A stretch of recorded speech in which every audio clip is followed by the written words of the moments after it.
నమస్తే, very good morning. Welcome to Magadha news. నేను SS Lakshmi. భారతదేశంలో పాలిగమి అనేది ఏ మతానికి బలంగా ఉంటుంది? పాలిగమి అంటే బహుభార్యత్వం. ఒకటి కంటే ఎక్కువ మంది భార్యలు ఉంటే దాన్ని పాలిగమి అంటారు. అంటే ఏ మతానికి ఇది బలంగా ఉంటూ వచ్చింది, ఏ మతానికి ఎప్పుడు రిమూవ్ చేయబడింది? ఇప్పుడు భారతదేశంలో యూసీసీ అమలవ్వడానికి అంటే యూనిఫామ్ సివిల్ కోడ్ అమలవ్వడానికి రాష్ట్రాలకి శరాఘాతంగా, రాష్ట్రాలకి గుదిబండలాగా ఇదే పాలిగమి ఎందుకు తయారైంది? అంటే ఏ మతం మేము బహుభార్యత్వంలోనే ఒకటి కంటే ఎక్కువ పెళ్లిళ్ళు చేసుకునే మేము బతుకుతామని ఏ మతం అంటుంది? దీని గురించి ఇవాళ తెలుసుకుందాం. భారతదేశంలో నిజానికి అంటే ఈ ముస్లింలు వీళ్ళందరూ రాకముందే భారతదేశంలో హిందువులకు సనాతనంలో బహుభార్యత్వం అనేది ఉంది. ఆ విధంగా మన రాజులు కానీ, ఆ తర్వాతి తరాలు కానీ, బ్రిటిష్ వాళ్ళు మొఘల్స్ వచ్చిన తర్వాత కానీ వాళ్ళకు కూడా అలాగే భార్యలు ఉండేవాళ్ళు. ఆ తర్వాత వరకు అంటే స్వాతంత్రం వచ్చే వరకు కూడా బహుభార్యత్వం అనేది హిందువులకు రద్దు కాలేదు. 1955లో ఆనాటి ప్రధాని జవహర్లాల్ నెహ్రూ అలాగే లా మినిస్టర్గా ఉన్న బిఆర్ అంబేద్కర్ వీళ్ళిద్దరూ తీసుకొచ్చిన చట్టమే హిందూ మ్యారేజ్ యాక్ట్ 1955, హిందూ వివాహ చట్టం 1955. దీని ద్వారా అంటే ఒక్క పెళ్లి కాకుండా ఎక్కువ పెళ్లిళ్ళు చేసుకున్నారు అంటే కనుక వీళ్ళని ఐపీసీ సెక్షన్ 494, 495 కింద జైలుకు తీసుకెళ్లి పడేస్తారన్నమాట. అందరూ ఏకపత్ని వ్రతులాగానే ఉండాలి అని చట్ట రూపం కల్పించడం జరిగింది 1955లో. అయితే దీంతో పాటుగా కేవలం హిందువులకి మాత్రమే కాకుండా ఈ చట్టంలో ఎవరెవరిని ఇన్వాల్వ్ చేశారు అంటే బౌద్ధులు, సిక్కులు, జైనులు.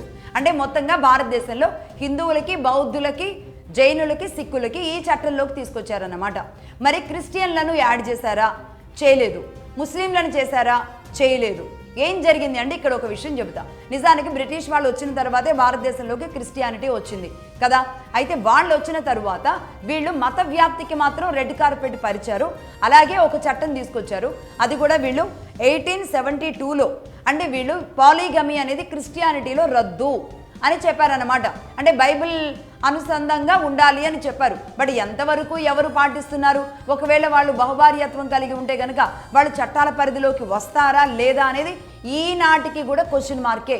అంటే వీళ్ళు ఈ క్రిస్టియన్ మతంలో ఉన్న వాళ్ళని అంటే బహుభార్యత్వం లేదు, పాలిగమి లేదు, ఎందుకంటే వాళ్ళు బైబిల్ అనుసంధానంగా వెళుతున్నారు అని బ్రిటిష్ వాడు అలా అలవోకగా చెప్పేశాడు. అంతే.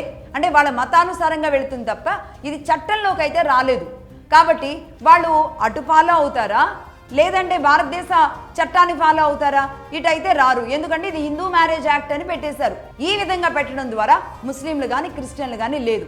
అలాగే పార్సీలకు వచ్చే వరకు ఏంటి అంటే వాళ్ళు 1936లో వాళ్ళు రద్దు చేసుకోవడం జరిగింది. 1936లోని బ్రిటిష్ సమయంలోనే పాలిగమి అనేది బహుభార్యత్వాన్ని పార్సీలు వాళ్ళు రద్దు చేసుకున్నారు. అలాగే బ్రిటిష్ ప్రభుత్వం కూడా దాని మీద పార్సీలని కావాలనే ఒక రకంగా రద్దు చేసింది అనేది కూడా చెబుతూ ఉంటారు. రైట్. ఇది ఇలా ఉంటే ఇక మొత్తానికి ఏం జరిగింది? అందరూ అటు పార్సీలు కానీ, హిందువులు కానీ, జైనులు, సిక్కులు, బౌద్ధులు అందరూ కూడా ఈ కేటగిరీలోకి వచ్చారు. బహుభార్యత్వం కలిగి ఉండకూడదు, అది భారతదేశ చట్టాలకి వ్యతిరేకం. ఎవరైనా భార్య ఉండంగా రెండో పెళ్లి చేసుకుంటే కనుక ఖచ్చితంగా వాళ్ళు శిక్షార్హులు, వాళ్ళని జైల్లో తీసుకెళ్లి పడేయొచ్చు. ఇది కానీ ఇక్కడ క్రిస్టియన్లకు, ముస్లింలకు మాత్రం ఈ విషయంలో కఠినమైన చట్టాలు లేవు. ముస్లింలు అయితే అసలు ఈ పరిధిలోకే రారు అన్నట్టు వ్యవహరిస్తూ ఉంటారు. అలాగే వీళ్ళు క్రిస్టియన్లదైతే అర్థం కానీ ఒక సందిగ్ధం, వాళ్ళ ఇష్టం వచ్చినట్టు వాళ్ళు ఉంటారు. ఇది జరుగుతుంది. అయితే ఇది ఇప్పుడు ఎందుకు చెబుతున్నాను అంటే రీసెంట్గా ఇది కదిలింది. ఏ విధంగా కదిలింది? మహారాష్ట్రలో బడ్జెట్ సమావేశాలు నిర్వహిస్తూ ఉన్న సమయంలో అసెంబ్లీలో అజిత్ పవార్ వర్గం, ఎన్సీపీ అజిత్ పవార్ వర్గం సపరేట్ ఉంటారు కదా, ఈ వర్గంలోని సనా మాలిక్ అనే ఎమ్మెల్యే దీన్ని లేవనెత్తారు. ఏమని మాట్లాడుతున్నారు అంటే ఆవిడ ఇప్పుడు యూసీసీ తీసుకురావడం వల్ల దేశానికి ఏంటి ఉపయోగం అనేది ఒకటి అడుగుతున్నారు. అలాగే ముస్లింల్లో మహిళలు ఇప్పటికీ అనేక ఇబ్బందులు పడుతున్నారు. త్రిబుల్ తలాక్ విషయంలో కానీ అలాగే మహిళలకు అనేక ఇబ్బందులు ఉన్నాయి. ఈ ఇబ్బందులతో పాటు ఈ పాలిగమి రద్దు చేయడం ద్వారా అక్కడ ఇంకా ఇబ్బందులు పడతారు. కాబట్టి ముస్లింలకు బహుభార్యత్వాన్ని ఉంచాల్సిందే. ఎందుకంటే ఖురాన్ పవిత్ర గ్రంథం ఏదైతే ఉందో ఆ గ్రంథం చెబుతున్న దాని ప్రకారం వాళ్ళకి పాలిగమి ఉంచాల్సిందే అనేది ఆవిడ డిమాండ్. దాంతోపాటు ఆవిడ ఎగ్జాంపుల్గా ఏం చెప్పారు అంటే పాకిస్తాన్లో కూడా పాలిగమి అమలవుతోంది. పాకిస్తాన్లో ముస్లింలకు ఉన్నప్పుడు ఇక్కడ ముస్లింలను కూడా మనం ఆ విధంగా చూసుకోవాలా లేదా, వాళ్ళకి 5-6 పెళ్లిళ్ళు చేయాలా లేదా అన్నట్టుగా మాట్లాడారన్నమాట. దీనికి దేవయాని ఫరాండే కౌంటర్ ఇచ్చారు. ఏం చెప్పారు అంటే పాకిస్తాన్లో ఈ పాలిగమి అనేది అంటే బహుభార్యత్వం కలిగిన వాళ్ళ సంఖ్య కేవలం 1% మాత్రమే ఉంది. అలాగే రెండో పెళ్లి చేసుకోవాలి అంటే గనక ప్రభుత్వ అనుమతి తీసుకున్న తర్వాత మాత్రమే చేసుకోవాలి. అంటే ప్రభుత్వ అనుమతికి వెళ్ళి వాడు అన్ని రకాలుగా ఏమేమి సబ్మిట్ చేయాలో చేసి భార్య ఆమోదం కూడా తీసుకున్న తర్వాత రెండో పెళ్లికి వెళ్లాల్సిన అవసరం ఉంది పాకిస్తాన్లో. ఇప్పుడు అర్థమైందా? అంటే ఒక మత ప్రాతిపదికన భారతదేశం నుంచి ముస్లింలకు ఒక దేశం కావాలి అని చెప్పి విడిపోయిన పాకిస్తాన్లో అదే మరి ముస్లింలు అదే పవిత్ర గ్రంథాన్ని అనుసరించే ఖురాన్ని అనుసరించే ముస్లింలు మాత్రం 1% మాత్రమే ఉన్నారు బహుభార్యాత్వం కలిగి. అదేవిధంగా ఇప్పుడు ఖురాన్ లేదు, ఏమి లేదు, ఏదైనా సరే ప్రభుత్వం అండర్ కిందే ఉండాలి అని ఇదే పాకిస్తాన్లో ఇదే మతానికి సంబంధించిన వాళ్ళు మాత్రం ఫాలో అవ్వచ్చు. కానీ భారతదేశంలో మరి భారతదేశం వాళ్ళు మత ప్రాతిపదికన ముస్లిం దేశంగా ఫామ్ అయ్యారు అంటే అప్పుడు భారతదేశం ఏమవుతుంది? హిందూ దేశం అవుతుంది.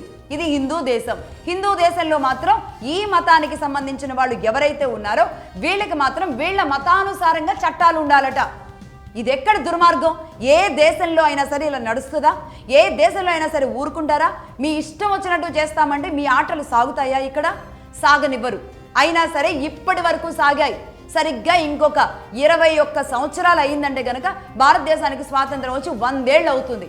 ఈ 100 ఏళ్లలో ఎన్ని పెళ్లిళ్ళు చేసుకున్నారు, ఎంతమంది పిల్లల్ని కన్నారు, ఏ విధంగా ఎంత పర్సంటేజ్ పెరిగింది, ఈ 100 ఏళ్లలో సాధించింది ఏంటి? మరి మనం ఒక మతాన్ని విచ్చలవిడిగా స్వేచ్ఛగా మీరు ఎన్ని పెళ్లిళ్ళైనా చేసుకోండి, ఎంతమంది పిల్లలైనా కనండి అని ఒక స్వేచ్ఛ విహార జీవుల్లాగా భారతదేశంలో వదిలేశారన్నమాట.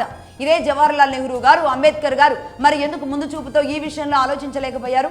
ఇదే హిందుత్వంలో మరి బహుభార్యాత్వం ఉంది కదా, మరి దీనిని మాత్రం ఎందుకు చేశారు? అదే అంబేద్కర్ గారు బౌద్ధ మతాన్ని ఆచరించేవాళ్ళు. బౌద్ధులను కూడా తీసుకొచ్చి ఇందులో పెట్టిన అంబేద్కర్ గారు మరి ఒక మతాన్ని అంటే ఒక మత ప్రాతిపదికన ఉండకూడదు అని ఎందుకు చెప్పలేకపోయారు?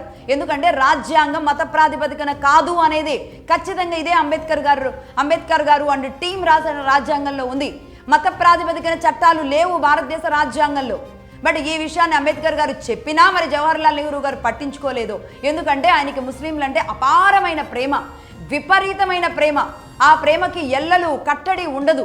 కాబట్టే భారతదేశం లాంటి చోట మున్ముందు రేపు ఏం జరుగుతుంది ఇలా వదిలేస్తే అనేది కనీసం ఆలోచించకుండా ఈ విధంగా ఒక మతానికి ఇలా స్వేచ్ఛనిచ్చేశారు.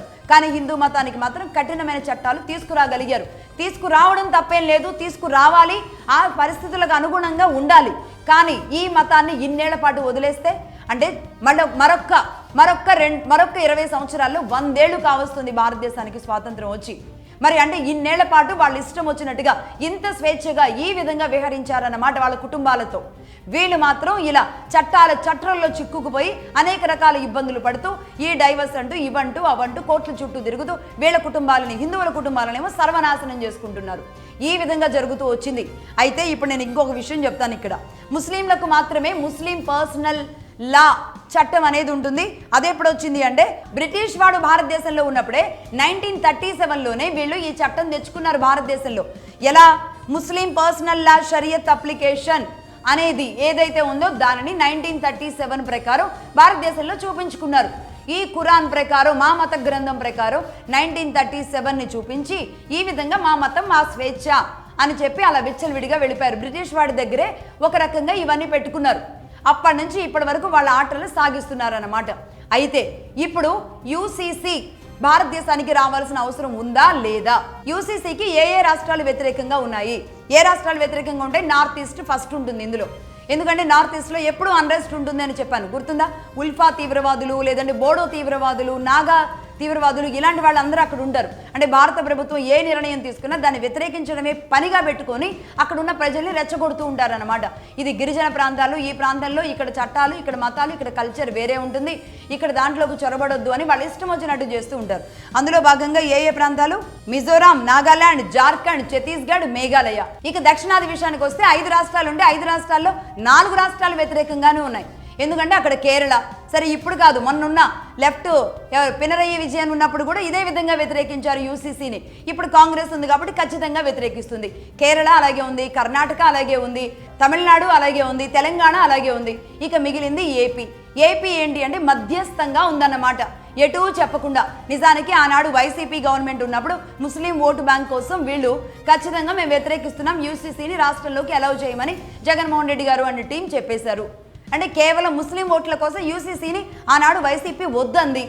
మరి ఇప్పుడు చంద్రబాబు నాయుడు గారు అంటే యూసీసీ అమలవుతున్న రాష్ట్రాల్లో మేము దానిని స్టడీ చేయడానికి వెళతామని చెప్పి కొంతమంది టీంని అక్కడికి పంపించుకుంటూ దానిని కాలయాపన చేస్తున్నారు. కానీ యూసీసీ విషయంలో ఒక కఠినమైన నిర్ణయం తీసుకోవాల్సిన అవసరం ఉంది ఆంధ్రప్రదేశ్ ప్రభుత్వం. ఎందుకంటే ఈరోజు బీజేపీతో ఉన్నారు, మళ్ళీ మీరు సపరేట్గా స్టడీ చేయాల్సిన అవసరాలు లేవు. అందరూ కలిసి కూటమిగా ఉన్నప్పుడు మీరందరూ కలిసి తీసుకోవాల్సిన నిర్ణయం. దీనికోసం స్టడీ చేసి ఇక్కడ కాంప్లికేషన్స్ ఉన్నాయని దీన్ని ప్రొలాంగ్ చేసి సాగదీసి ఇదంతా అవసరమా? నిజానికి ఏపీ ప్రభుత్వం కూడా ఎందుకు ఆలస్యం చేస్తుంది యూసీసీ విషయంలో? ఏ ప్రభుత్వాలైనా ఏ రాష్ట్రాలైనా సరే కేవలం ముస్లిం ఓటు బ్యాంకు కోసం ఆడుతున్న ఆటలే ఇవన్నీ. అంటే ముస్లిం ఓటు బ్యాంక్ ఎక్కడ చేజారిపోద్దో అనుకుంటున్నారే కానీ అదే ముస్లింని కన్విన్స్ చేయడంలో ఎందుకు రాష్ట్ర ప్రభుత్వాలు చొరవ తీసుకోవడం లేదు? నిజానికి అన్ని ముస్లిం ఫ్యామిలీలు కూడా బహుభార్యత్వం కావాలని ఎవరేం కోరుకోవట్లేదు. కాస్త కూస్తా ఇప్పుడు చదువుకున్న వాళ్ళు, భారతదేశం మీద ప్రేమ ఉన్న ముస్లిం ఫ్యామిలీలు ఉంటాయి, అలాంటి వాళ్ళు వ్యతిరేకించరు. ఎవరైతే దుర్మార్గంగా ఉంటారో దుర్మార్గులు ఉంటారో వాళ్ళు మాత్రమే దేశ వ్యతిరేక శక్తులుగా ఉంటారు. ఇలాంటి వాటి ద్వారా అయినా సరే ఆయా రాష్ట్రాల్లో వ్యతిరేకులు ఎవరు, అనుకూలులు ఎవరు, ఇదే ముస్లిం కమ్యూనిటీలో ఎవరు దేశం కోసం ఆలోచించే వాళ్ళు, దేశ చట్టాలను గౌరవించే వాళ్ళు ఎవరు అనేది ఇలా ఐడెంటిఫై చేసుకునే అవకాశం ఉంటుంది. కాబట్టి ఇక్కడ ఆంధ్రప్రదేశ్ ప్రభుత్వం త్వరితగతిన గనక దీని విషయంలో నిర్ణయం తీసుకోగలిగితే ఒక రకంగా మిత్రధర్మానికి విలువ ఇచ్చినట్టు అవుతుంది, మిత్రధర్మాన్ని కాపాడుకున్నట్టు అవుతుంది టీడీపీ అండ్ జనసేన ఇద్దరు కూడా. దీంతో పాటు ఇక అనుకూలంగా ఏ దేశాలు ఉన్నాయి?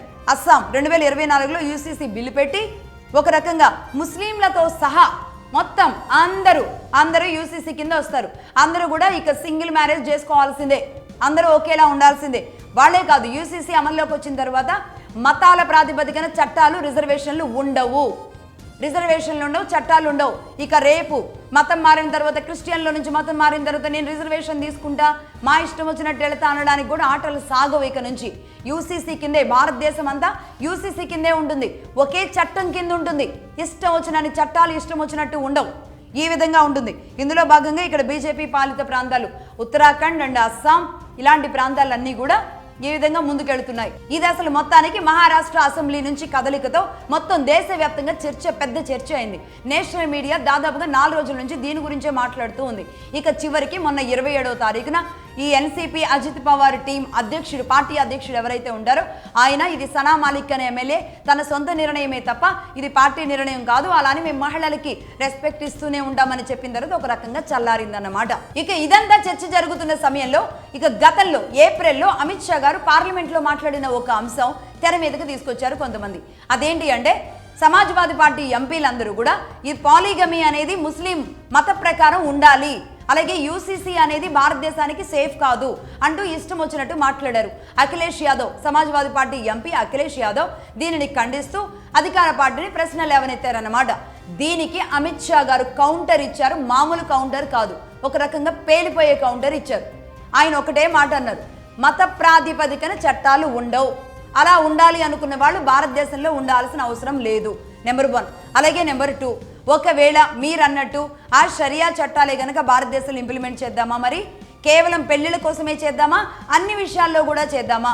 ఈ షరియా చట్టాలు ఏవైతే ఉన్నాయో సరే, ఈ భారత రాజ్యాంగాన్ని పక్కన పెడదాం, షరియా చట్టమే తీసుకుందాం భారతదేశంలో అందరికీ, దానికి మీకు ఓకేనా? కేవలం పెళ్లిళ్ళకే కాకుండా అన్నిటికీ వర్తింప చేద్దామా?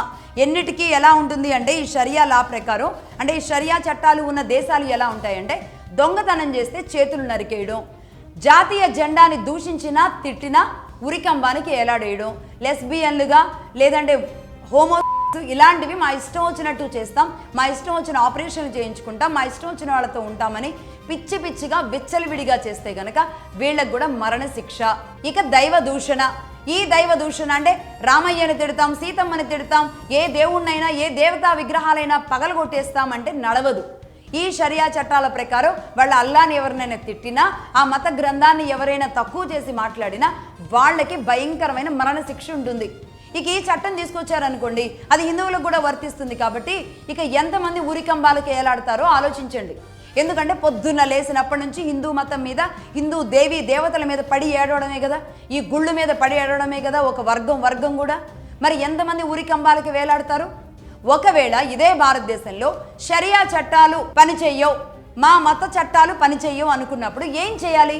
మేము ఖచ్చితంగా బహుభార్యత్వం కలిగి ఉంటాం, మేము యూసీసీ కింద రాము, భారతదేశ చట్టాల కింద రాము అనుకున్నారనుకోండి, పెట్టి బేడా సర్దుకొని మొన్న వెస్ట్ బెంగాల్ నుంచి బంగ్లాదేశ్కి ఎలా వెళ్ళిపోయారో అలా వెళ్ళిపోవాలి వద్దనుకున్నాళ్ళు.